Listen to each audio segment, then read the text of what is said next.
तो आप वो पैसे लो।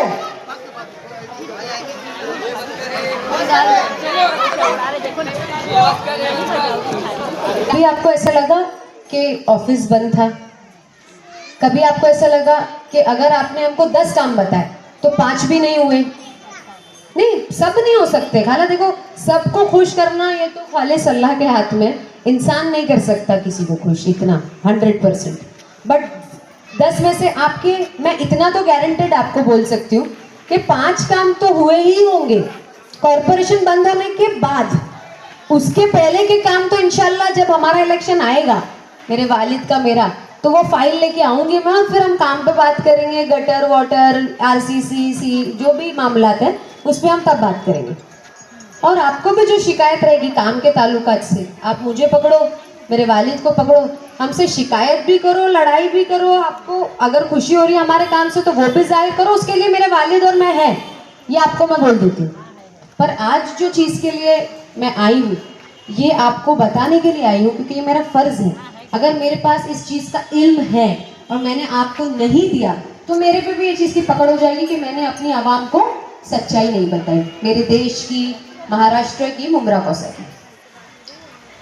महाराष्ट्र इलेक्शन है विधानसभा, आपको पता है। पहले तो मैं आपको एक सिंपल गणित बता देती हूँ, सिंपल मैथ्स।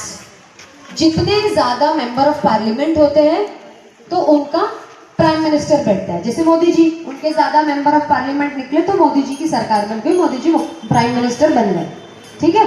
अब जिनके ज़्यादा एमएलए बनेंगे ना उनका मुख्यमंत्री बैठेगा। आप लोगों को पता है हमारे मुख्यमंत्री 2.5 साल से चीटिंग से कौन बन के बैठे? पता है आपको? कौन है बताइए? शिंदे साहब। अब आपको ये पता है कि शिंदे साहब का एक सनसनी स्टेटमेंट अभी तीन महीने पहले जब हमारे नबी करीम सल्लल्लाहु अलैहि वसल्लम के बारे में एक गलत बात कर दी गई, एक संत बाबा ने फेक, तो उन्होंने नेशनल टेलीविजन पे, टीवी चालू है, मीडिया है, पर उनको जरा भी खौफ नहीं, डर नहीं, शर्म नहीं कि मैं कैसे इतनी बड़ी बात कर दूं। एक आदमी ने इतनी गलत बात कर दी रसूल अल्लाह सल्लल्लाहु अलैहि वसल्लम के बारे में, रहमतुल लिल आलमीन, पूरी दुनिया में जहाँ पे उनके फॉलोअर्स हैं, मुसलमान भी और गैर मुसलमान भी बहुत सारे उनको मानते हैं और फॉलो करते हैं उनकी सुन्नतों को, रसूल अल्लाह की, ठीक है। जो पढ़े लिखे गैर मुसलमान हैं और जो अमन पसंद गैर मुसलमान हैं, उनके बारे में एक फेक संत बाबा गलत बात कर रहा है और मुख्यमंत्री जी उनके साइड से बोल रहे हैं कि आपके बाल को भी मैं धक्का नहीं लगने दूंगी। आप बताइए, ऐसा मुख्यमंत्री आपको चाहिए महाराष्ट्र में? आप मेरे को जवाब दे दो पहले इस चीज का, आपको ऐसा मुख्यमंत्री चाहिए क्या?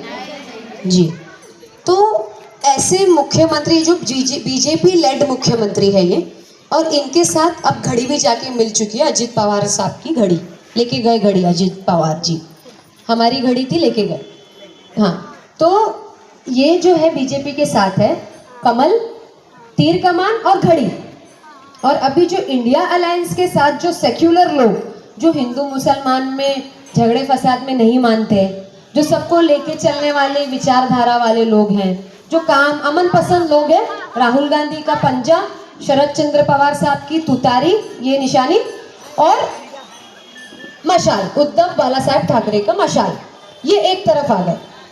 अभी आप लोगों लोकसभा इलेक्शन में आप लोगों ने आंख बंद करके, मशाल की कैंडिडेट आपने देखी भी नहीं थी कौन है, आपको उद्धव ठाकरे जी से कभी आप इतना तारुफ किए भी नहीं होंगे, मिले भी नहीं होंगे, बट आपने आंख बंद करके लोकसभा इलेक्शन में बीजेपी के खिलाफ वोट किया। क्यों? क्योंकि कैसे नहीं करोगे, बीजेपी की जो नेता है मोदी जी, वो खुले प्लेटफॉर्म पे नेशनल मीडिया के सामने हमारी इज्जत निकालते हैं। उनके लीडर्स भी हैं, उनके एमएलए, उनके एमपी कभी घुसपैठिया बोलते हैं हमको, कभी ज्यादा बच्चे पैदा करने वाले बोलते हैं। एक किसी ने उनको पूछा, मोदी जी एक राइट हुए थे गुजरात में, उसमें बहुत सारे मुसलमान मारे गए थे, तो आपको तकलीफ हुई रहेगी। तो एक आप सोचिए, एक प्राइम मिनिस्टर ऐसी कैसे बात कर सकते हैं? आज तक इंडिया की हिस्ट्री निकाल के देखो, कोई प्राइम मिनिस्टर ने ऐसी बात नहीं किया होगा, क्योंकि सब पढ़े लिखे प्राइम मिनिस्टर रह चुके हैं पास्ट में। तो मोदी जी बोलते हैं कि जब गाड़ी के नीचे कुत्ते का बच्चा भी आके मरता है ना तो दर्द होता है। तो आप इंसान की जिंदगी को कुत्ते के बच्चे से कंपेयर करते हैं क्या? आप बोलते टाइम सोचते भी नहीं कि मैं किससे कंपेयर कर रहा हूँ। एक इंसानी जिंदगी को मैं कुत्ते के बच्चे से कंपेयर कर रहा हूँ। ज्यादा बच्चे पैदा करने वाले ये लोग इन लोग को, मतलब सीधा सीधा हमको देश के दो हिस्से कर देते हैं।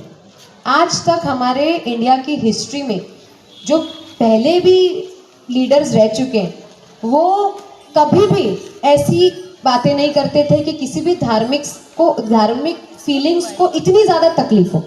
हर रोज़ हर दूसरे दिन ये हमारी इज्जत वकार पे हमला करते हैं। हर दूसरे दिन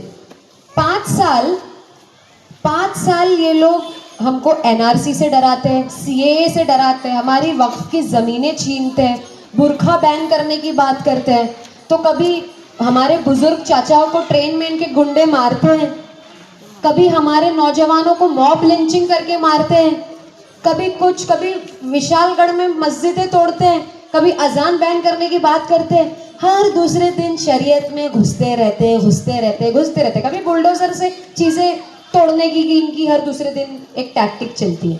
फिर क्या करते हैं, 5 साल ये करते हैं ऐसा, फिर एंड में 2 महीना पहले आते हैं और 1500 रुपये की योजना निकाल देते हैं, लाडली बहन योजना।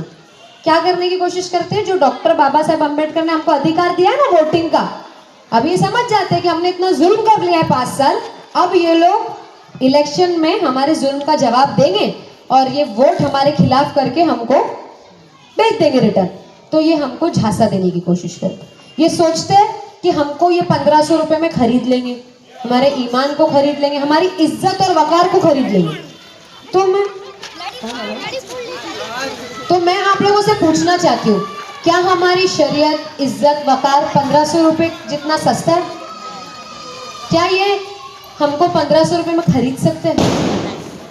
तो ये जो इनकी टेक्निक है कि ये लोग, आप लोग, ये हमारे टैक्स के पैसे, सब लोग टैक्स भरते हैं ना, इधर सबके घर में राशन पानी जा रहा है, तो पैसा लो, हमारा पैसा है, कौन सा एहसान कर रहे हैं?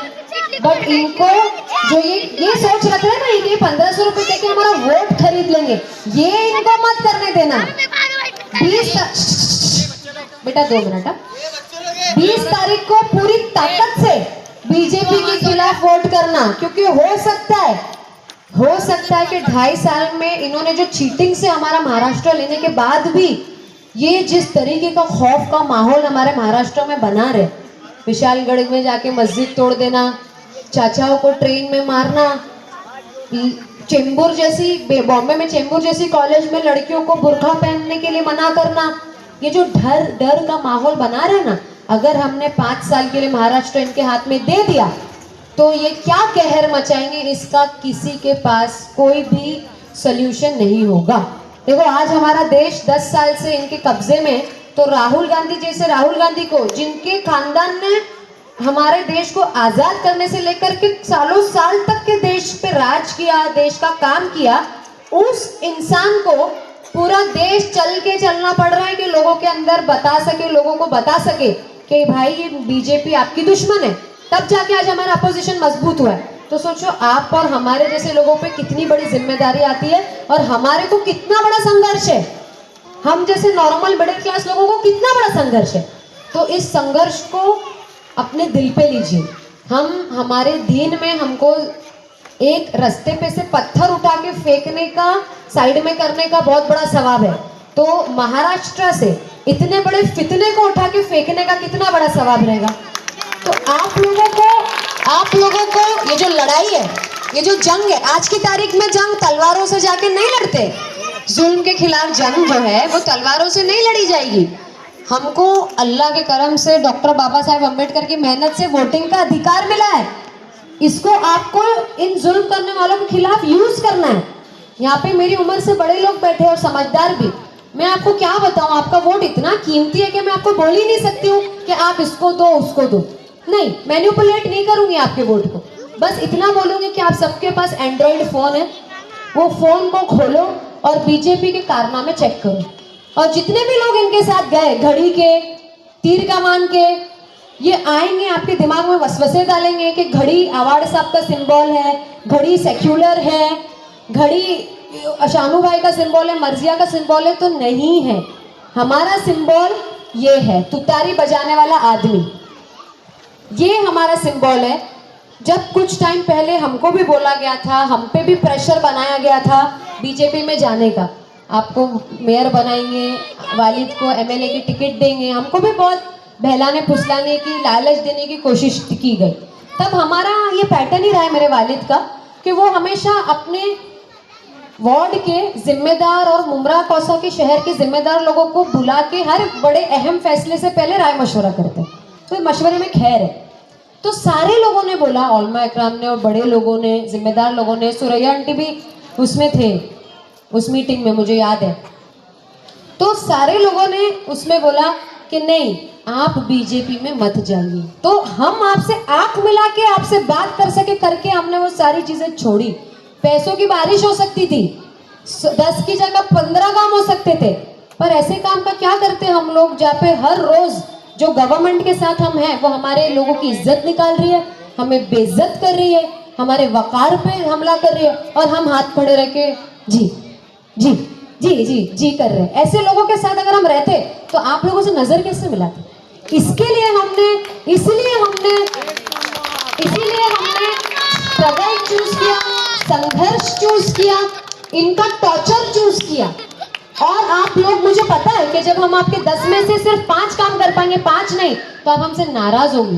वो भी हमने बोला ठीक है, मंजूर है, पर हमारे लोग जब हम उनको असलियत बताएंगे तो वो हमारे फैसले की कदर करेंगे, और वो जो 5 काम नहीं हुए वो नहीं देखेंगे, पर जो 5 काम हुए, कॉरपोरेशन बंद होने के बाद भी, बीजेपी का हमारे ऊपर टॉर्चर रहने के बाद भी, वो उसकी इज्जत रखेंगे, वो बीजेपी के कारनामों को ध्यान में रखेंगे, और इंशाल्लाह इंडिया अलायंस को जिताएंगे, विधानसभा इलेक्शन में भी और कॉरपोरेशन इलेक्शन में भी। चैनल को सब्सक्राइब, लाइक, कमेंट, शेयर करें और बेल आइकन दबाना ना भूलें।